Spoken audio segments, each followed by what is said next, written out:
ह्रीं श्रीं क्रीं श्रीं कुबेराय अष्टलक्ष्मी मम गृहधनम् पुरय पुरय नमः।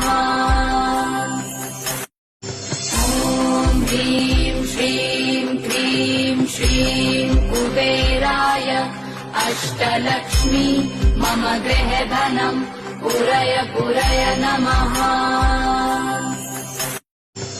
ॐ ह्रीं श्रीं क्रीं श्रीं कुबेराय अष्टलक्ष्मी मम गृहधनम् पुरय पुरय नमः।